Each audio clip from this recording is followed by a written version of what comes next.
poniendo con broche de oro con un súper invitado que ya es una persona de casa que nos viene a tratar temas tan importantes como la noche de hoy. Pero le doy la bienvenida a la doctora Gabriela Gómez Ramírez, que siempre me acompaña, y que le doy la bienvenida de este año 2026.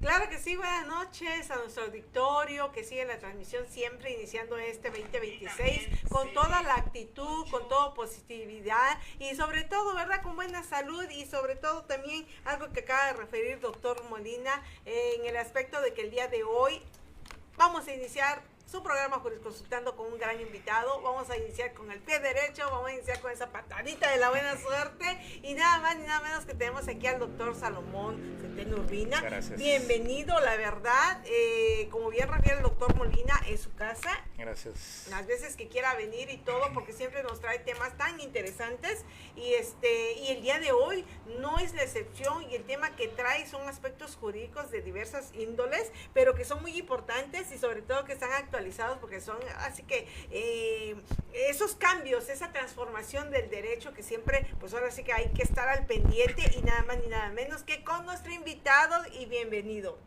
Muchísimas gracias, doctora Gabriela, doctor Alex, gracias por la invitación y aprovecho la ocasión para desearles que este año 2026 que recién acaba de comenzar sea lleno de éxito, de bendiciones, sobre todo de salud, de trabajo, de armonía en la familia y los deseos sinceros hacia ustedes y también hacia la amable audiencia que como cada jueves tienen esa atención de acompañarlos en este programa tan importante y de nueva cuenta iniciando, como ustedes bien dicen, con la intención de platicar sobre temas jurídicos de diversa índole, porque son muy importantes tocarlos a inicio de año porque en el transcurso de este 2026 van a empezar a sonar con mucha insistencia y consistencia. Creo que es importante tocar estos temas de inicio. Gracias. Claro, muchísimas gracias y sobre todo recordemos que estamos en su programa Jurisconsultando y obviamente vamos a hablar de temas jurídicos otra vez, otro año, en todos los jueves a las 8 de la noche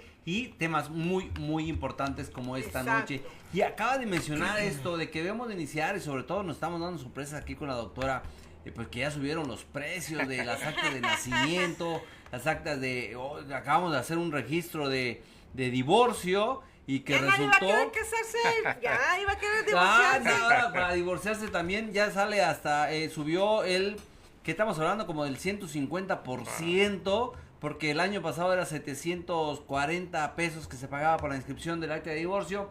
Y ahora son 1,800, casi 1,900 pesos. Es para disuadir, nada más para iniciar en esa situación. Ya lo estamos viendo, lo que estamos mencionando. Exacto. Y obviamente que hay reformas, hay cambios en los aspectos monetarios que nos va a doler muchísimo en la bolsa a cada uno de los chiapanecos y mexicanos. Pues obviamente también en lo jurídico es una muchísima transformación, muchísima modificación, muchísimas reformas que están sucediendo, van a suceder y obviamente cada uno de nosotros como abogados, litigantes, todos aquellos que nos están viendo y escuchando por Facebook o en la radio 94.7, pues obviamente para eso estamos acá nosotros y traemos a grandes especialistas que nos platiquen y nos informen de esas grandes reformas. Y volvemos a iniciar y vamos a iniciar en el aspecto de esos cambios. ¿Qué cambios podríamos iniciar, mi estimado doctor? Sí, la verdad que son, como todo inicio de año, representa muchas inquietudes de qué aspectos nuevos en el ámbito legal se van a presentar y me gustaría hablarle de 4 temas en concreto, algunos asuntos que son de gran relevancia para la sociedad que están pendientes de resolver por parte de la Suprema Corte de Justicia de la Nación y algunas otras cuestiones que, aun cuando no depende de la Corte, pero sí tienen impacto social. Y empiezo con uno de ellos, que ustedes obviamente por el ejercicio de litigio cotidiano, pues de entrada ven la relevancia. Fíjense que este año muy probablemente se resuelva una serie de asuntos que el Pleno de la Suprema Corte de Justicia de la Nación tiene radicados en relación con el tema de la prisión preventiva oficiosa. Para quienes se dedican a litigio en materia penal, Es bien sabido que esta es una medida cautelar que genera mucha controversia, sobre todo por las implicaciones que esto tiene para la persona que se ve sometida a un proceso penal.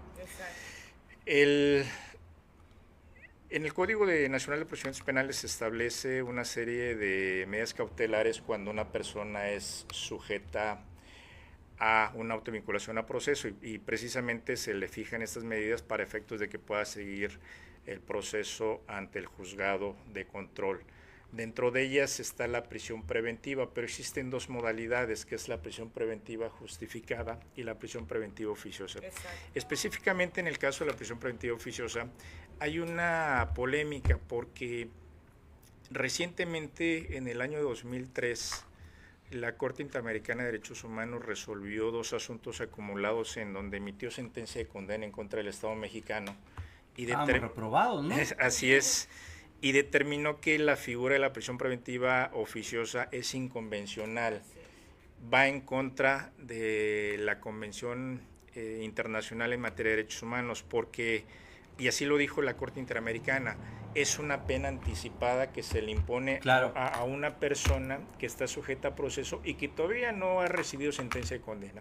Pero ya está en el bote. Exacto, y este organismo internacional estableció que eso infringe un principio fundamental que es el principio de presunción de inocencia. Entonces, a partir de esos razonamientos y otros más, determinó que esta figura es inconvencional. Sin embargo, la polémica en qué radica, porque justamente a nivel constitucional, nuestro país, el Congreso Federal, estableció textualmente que la prisión preventiva justificada debe de imponerse en una serie de delitos que ya están catalogados como tales en el artículo 19 constitucional. Claro. Si me permiten, les comento, es un total, son 26 variantes distintas de conductas delictivas que el propio artículo 19 constitucional prevé expresamente que se debe de imponer prisión preventiva oficiosa. ¿Esto qué significa? Que el juzgador, cuando se encuentre ante un caso de esta naturaleza, de estas modalidades, en automático tiene que dictar esta prisión preventiva. Y ahí viene la disyuntiva. ¿Qué hacer si a nivel constitucional expresamente se establece que debe de imponerse, sin embargo, a nivel convencional, derivado de la sentencia emitida por la Corte Interamericana de Derechos Humanos, ya se estableció que esta figura es violatoria de las convenciones internacionales? Entonces, y justamente ante esa diferencia de criterios, la Suprema Corte de Justicia de la Nación, por conducto del Pleno, determinó que es dicho órgano jurisdiccional quien va a resolver este diferendo de criterios para que fije la postura, y a partir de ahí eso va a regir el criterio que puedan adoptar todos los juzgadores de control, tanto federales como el ámbito local, en tratándose de este tipo de medida cautelar. Por lo tanto, creo que este es un tema muy relevante para la vida jurídica del país, específicamente para el área de litigio penal, porque obviamente va a fijar las bases y creo que eso ya va a permitir tener en claro cuál va a ser el futuro de esta justicia. En tu opinión, mi estimado doctor, y obviamente estamos hablando con el doctor Salomón Centeno, recordemos nosotros que pues ahí está con su experiencia aportando en el Poder Judicial Federal. La pregunta de esta situación, porque hablamos de una presunción de inocencia, y obviamente, aunque lo dije sonriendo, pero es la verdad, ¿no? Estamos reprobados en derechos humanos. Pues no hay presunción de inocencia. Aquí lo que establece el 19 constitucional, si hay un delito que está establecido en el 19 constitucional, es una prisión oficiosa. Claro. Eso, pegues, grites, patalees o hagas lo que tengas que hacer, estás en la cárcel durante todo el proceso, ¿verdad, mi estimado? Sí, y efectivamente qué bien que lo explicas en términos llanos, con la intención de que la amable audiencia lo entienda con mayor facilidad. La prisión preventiva oficiosa, ¿qué significa? Que si a una persona lo declaran como probable responsable de un hecho calificado por la ley como delito, en automático va a quedar preso durante todo el tiempo que tarde el proceso penal que se le sigue en su contra. Y justamente una crítica que se hace a esta figura es que es una pena anticipada. Anticipada, correcto. Porque en el caso de que al final la sentencia que se dicte determine la inculpabilidad, pues lamentablemente todo ese lapso que pasó preso ya implicó compurgar una pena. Entonces, esa es la relevancia que tiene este tema a tratar por parte de la Corte, y la verdad que es una cuestión en la que se tiene que ponderar la aplicabilidad del derecho interno, específicamente lo previsto en el artículo 19 constitucional de nuestro país, o lo que establece la Convención Americana de Derechos Humanos, que específicamente prohíbe la figura de la prisión preventiva.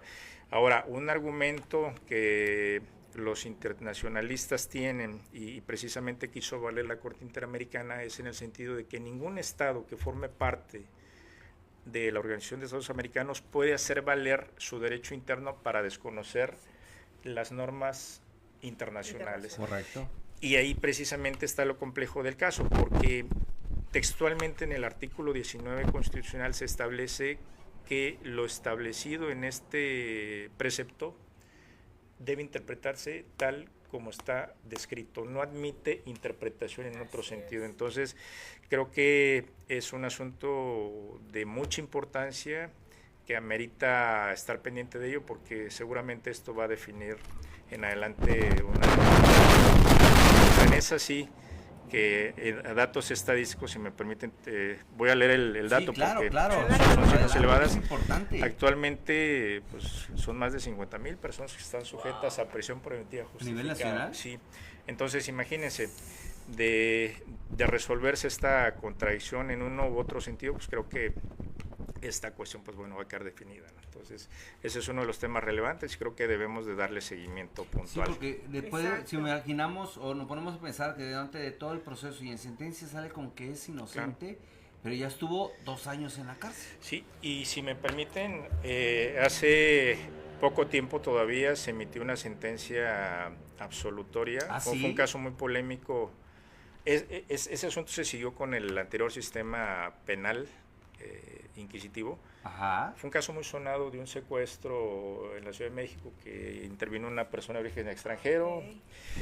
Uno de los conculpados apenas acaba de ser absuelto después de casi 19 años de estar preso. Wow. Creo que esos casos extremos realmente... ¿De qué casos hablamos del secuestro? Es del caso... ¿De la francesita? Igual, exacto, sí. Okay. Uno de los... Exacto. Muy sonado hace algunos años. Exacto. Eso vas a ver que no me lo sabía eso. Sí, de hecho, su supuesta pareja sentimental que lo involucró en este hecho fue la persona que obtuvo libertad después de casi 20 años de estar sujeto a la cárcel, prisión inocente. Exacto. Entonces, cuando vemos ese tipo de casos es en los momentos en que nos ponemos a pensar realmente que es una figura, carambas, quizás un poquito polémica. Sin embargo, también hay que ponderar que lamentablemente hay delitos de alto impacto en los cuales difícilmente las personas sujetas a proceso pues llevarían su juicio estando en libertad, ¿no? Entonces creo que amerita mucha reflexión y bueno, vamos a estar pendientes. Sí, claro, la verdad, bastante interesante. Está bastante complicada esa situación. Sí, exacto. Entonces, y como lo vuelvo a mencionar y vuelvo a repetir, mencioné que estamos reprobados en derechos humanos, pero está establecida en nuestra Constitución política, como bien lo mencionaste, en el 19 constitucional, y se sigue el proceso de oficio, en el aspecto de que tú vas a estar en la cárcel durante todo el proceso.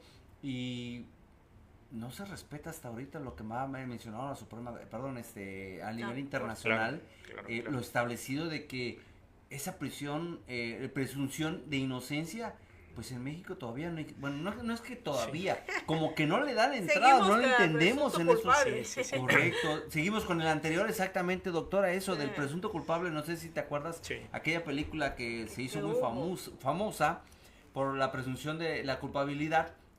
Y de ahí fue inspiración para la presunción de inocencia. Sí, claro.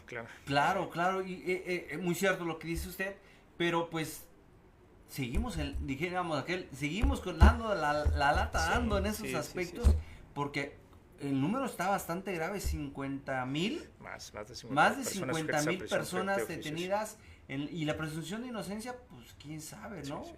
¿Qué sucede en esa situación? Y volvemos a recaer lo mismo, estamos reprobados en derechos humanos y seguimos mencionando de que las autoridades todavía siguen deteniendo por los delitos que establece el 19 constitucional en cárceles. Sí. Así es, sí. Terrible. Terrible, la verdad. Así rapidito, porque nada más se conectó un ratito, la voy a saludar, le dije que le iba a saludar a Arletita Molina Marroquín, San Cristóbal de las Casas, nuestra sobrinita, claro que y bueno, sí. a la familia del doctor Cristian Martín Molina Aguilar, y ahora sí el ingeniero Alondra, ¿verdad? Marroquín, a Hanna y Arletita, también te prometí tu saludo, chaparrita linda. Ahí ahorita está, te lo estoy claro que mandando sí. para ustedes con mucho cariño. Y ayer todos nos estábamos muriendo de frío en San Cristóbal, pero estábamos jugando un jueguito de mesa que no recuerdo cómo se llama, pero estaba muy interesante, muy divertido. Sí. Ok, claro que sí. Continuamos, mi doctor. Sí, vean, otro segundo tema que este año resolverá la Suprema Corte de Justicia de la Nación, que también es de mucha relevancia, tiene que ver con una contradicción de criterios que se suscitó entre las anteriores primera y segunda sala del máximo tribunal en cuanto a qué parámetro o qué base se debe de tomar para efectos de cuantificar la reparación del daño moral tratándose del fallecimiento de una persona a causa de accidentes. Ok. Sí. Claro. Desafortunadamente los accidentes cada vez son más frecuentes con lamentables consecuencias. Sí. Entonces cuando una situación lamentable de esa naturaleza sucede, obviamente si hay un responsable de los causados, solamente necesita responder de los daños provocados. Entonces hay dos posturas. Una de ellas es la que considera que en la cuantificación de la reparación patrimonial del daño causado se debe de tomar como base los salarios mínimos. Claro. Sin embargo, hay otro criterio que interpretó que no pueden ser los salarios mínimos como base, sino que tiene que ser la famosa UMA, que es la unidad de medida y actualización, que es un valor que cuantifica el Instituto Nacional de Estadística, Geografía e Informática cada febrero de todos los años.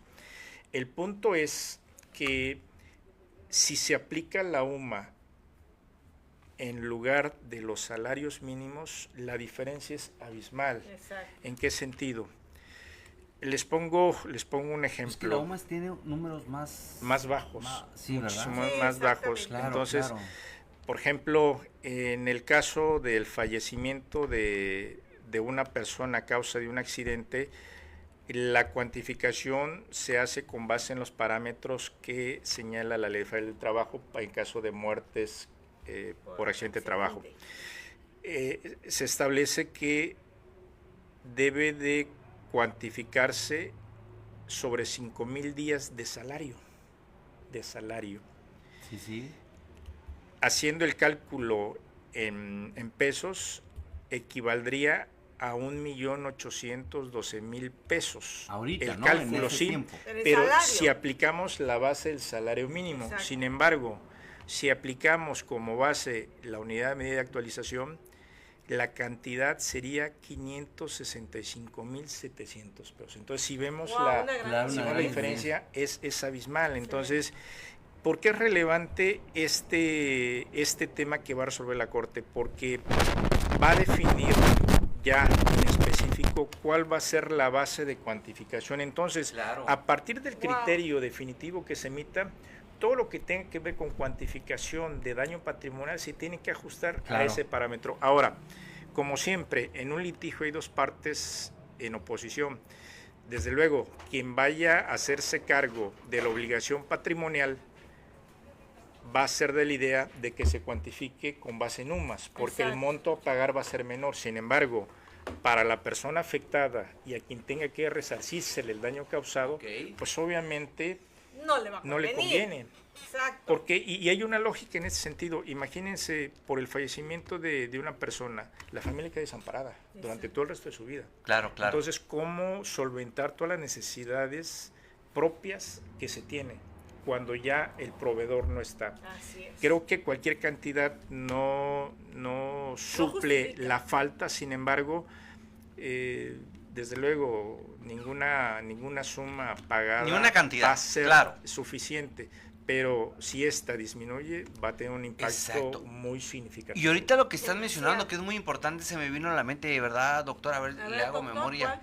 ¿cuál? Un caso que tuvimos nosotros hace algunos años, precisamente es un trabajador que lamentablemente perdió la vida por trasladarse del trabajo a su casa, y vimos ese asunto precisamente, si no me equivoco, ahorita es el artículo 501 de la Ley Federal del Trabajo, donde establece precisamente los 5,000 días de salario. Entonces, si no me acuerdo, si no me equivoco, ahí se hicieron un cálculo, fueron como 800, pero hablamos de en pesos. Sí. Pero si hubiera sido así como fuera UMA, como hubiera tocado como 100,000 pesos, Sí, 200,000 pesos. claro,